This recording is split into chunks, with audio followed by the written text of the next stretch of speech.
Hello my dear students. बेटा statistics में जैसा कि आप जानते हैं x bar is going on. X bar मतलब मीन, ठीक है बेटा। तो पहले लेक्चर में हमने जो है मीन का मेथड सीखा, डायरेक्ट मेथड। सेकंड लेक्चर में हमने सीखा बेटा एज्यूम मीन मेथड, और आज इसका थर्ड और लास्ट मेथड, यानी कि आज मैं आपको सिखाऊंगा कि एक्स बार कैसे निकाला जाता है using the step deviation method. ठीक है बेटा, स्टेप डेविएशन मेथड। तो देखिए, जैसा कि आपको पता है कि भाई क्लास इंटरवल एंड फ्रीक्वेंसी आपको दी होती है और मिड पॉइंट्स हमें निकालने होते हैं। मिड पॉइंट्स एक्स आई को बोलते हैं और ये इनके एवरेज के बराबर होते हैं। अपर लिमिट और लोअर लिमिट को जोड़ के आप कर दो तो ये 5 आ जाएगा आपके पास, अगला 15 आ जाएगा, अगला जो है वो 25 आ जाएगा, अगला 35 आ जाएगा, 45 आ जाएगा और ये आ जाएगा 55।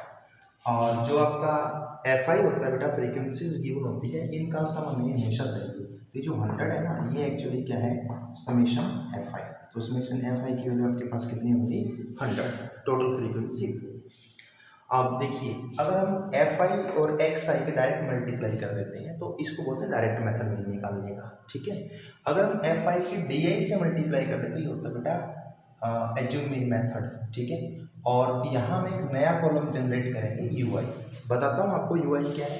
जैसा डी आई से आप भले ही बात परिचित हैं, कल के लेक्चर में आपको मैंने समझाया था। डी आई का मतलब होता है बेटा एक्स आई माइनस ए होता है एज्यूम किया गया मीन, और ए की वैल्यू तकरीबन हम एक्स आई में से उठाते हैं।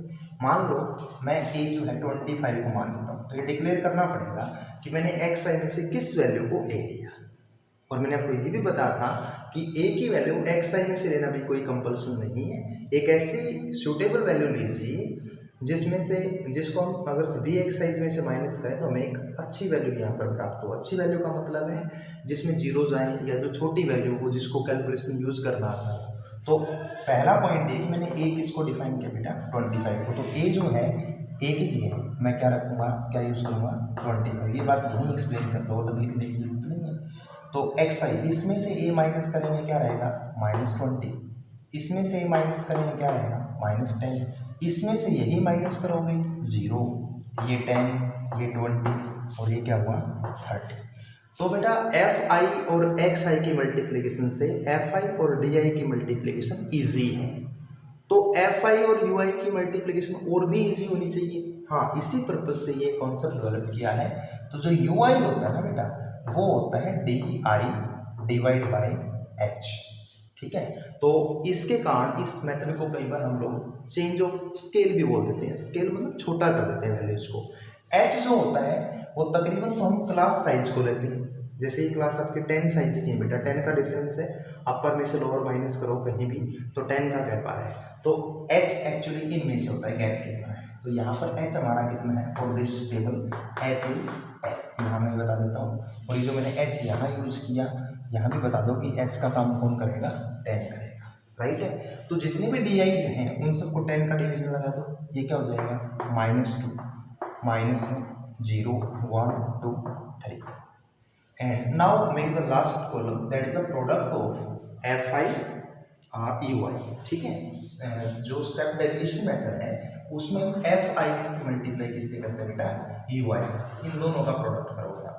तो F I multiply you I, 12 into -2 -24, 18 into -1 -18, 27 into 0 0, 20 into 1 20, 17 into 2 34। ठीक है, और 6 इंटू 3 दैट इज 18। तो देखिए बेटा, एक हमें इस लास्ट कॉलम का भी टोटल करना है।